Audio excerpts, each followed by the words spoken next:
Hello, നമുക്കിന്ന് ഇതുപോലുള്ള കുറച്ച് നെയിം സ്ലിപ്പ് ഉണ്ടാക്കിയാലോ? അതിന് ആദ്യമായിട്ട് കുറച്ച് ഇമേജസ് ഞാൻ വരച്ച് എടുത്തിട്ടുണ്ട്. ഇനി അതിന് നമുക്ക് കളർ കൊടുക്കാം. ഇതുപോലെ കിട്ടും കേട്ടോ. കളറൊക്കെ ചെയ്തതിന് ശേഷം നമുക്കതിനെ വൃത്തിയായിട്ട് കട്ട് ചെയ്തെടുക്കാം. നമ്മൾ നെയിം സ്ലിപ്പിനായതുകൊണ്ട് തന്നെ സൈഡ് പോർഷൻ വിടണം, വൈറ്റ് പോർഷൻ വിടണമെന്നൊന്നുമില്ല കേട്ടോ. ഞാനിപ്പോൾ അല്ലാതെ തന്നെയാണ് കട്ട് ചെയ്തെടുക്കുന്നത്. കാര്യം നമ്മൾ വൈറ്റ് പേപ്പറിലാണല്ലോ നെയിം സ്ലിപ്പ് ചെയ്യുന്നത്. അപ്പോൾ ഇതുപോലെ കിട്ടും.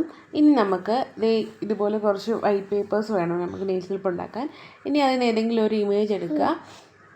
ഇനി അതിൽ നമുക്ക് ഗ്ലൂ അപ്ലൈ ചെയ്ത് ആ വൈറ്റ് പേപ്പറിലോട്ട് നമുക്ക് അതിനെ ഒന്ന് സ്റ്റിക്ക് ചെയ്ത് വെക്കാം.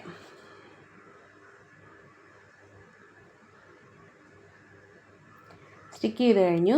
ഇനി നമുക്ക് അതിൻ്റെ സൈഡിൽ ഞാൻ ആ ഡോണറ്റിലെ സ്പ്രിങ്കിൾസ് ഇല്ലേ, അതുപോലെ ഒന്ന് വരച്ചു കൊടുക്കുകയാണ്. അതൊക്കെ ഓപ്ഷണൽ, നിങ്ങൾക്ക് ഇഷ്ടമുള്ള പോലെ ചെയ്യാം കേട്ടോ. വേണമെങ്കിൽ ചെയ്യാം, വേണ്ടെങ്കിൽ ചെയ്യണ്ട. ഇനി നമുക്ക് നെയിം സ്ലിപ്പിലുള്ള പോലെ നെയിം, പിന്നെ ക്ലാസ് ഡിവിഷൻ, നമ്മുടെ പിന്നെ സബ്ജക്റ്റ്, പിന്നെ നമ്മുടെ സ്കൂൾ നെയിം, ഇതൊക്കെ എഴുതാനായിട്ട് നമുക്ക് വരച്ചു കൊടുക്കാം. ലൈൻസൊക്കെ കറക്റ്റ് നിങ്ങളുടെ നെയിമിൻ്റെയൊക്കെ വലിപ്പം അനുസരിച്ച് വേണം കേട്ടോ.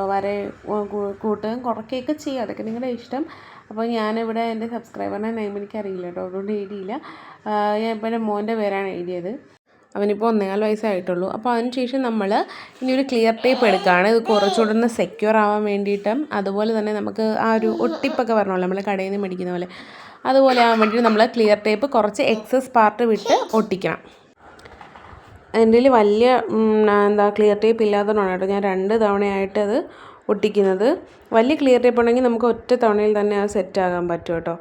അപ്പോൾ എക്സസ് പാർട്ട് വിട്ട് വേണം കട്ട് ചെയ്യാൻ. അത് കഴിഞ്ഞ് ഞാൻ ഇളക്കി എടുക്കുന്നുണ്ട്. ഇനി എൻ്റെ സൈഡ്സൊക്കെ നമുക്കൊന്ന് കട്ട് ചെയ്ത് വൃത്തിയാക്കി എടുക്കാം കേട്ടോ. അങ്ങനെ നമ്മൾ കട്ട് ചെയ്തെടുത്തിട്ടുണ്ട്. ഇനി നമുക്ക് വൈറ്റ് പേപ്പറിൽ കുറച്ച് ടേപ്പ് ഒട്ടിച്ച് ഒരു വൈറ്റ് പേപ്പർ എടുക്കുക.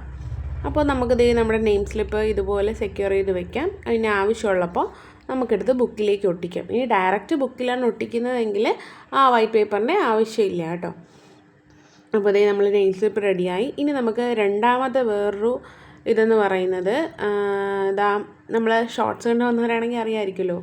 ഇതാണ് ഞാനിവിടെ ഇട്ടത്. നമ്മുടെ നോട്ടീസ് പേപ്പർ എന്നൊക്കെ കിട്ടുന്നത് ഈ ഇമേജ് നമ്മൾ നേരത്തെ, ബാക്കിയെല്ലാം നമ്മുടെ സെയിം പ്രോസസ്സ് തന്നെയാണ്. ആ വൈറ്റ് പേപ്പറിലേക്ക് ഇമേജ് ഒട്ടിക്കുന്നു. അതിനുശേഷം അവിടെ നെയിമും ക്ലാസ്സും ഒക്കെ എഴുതുക.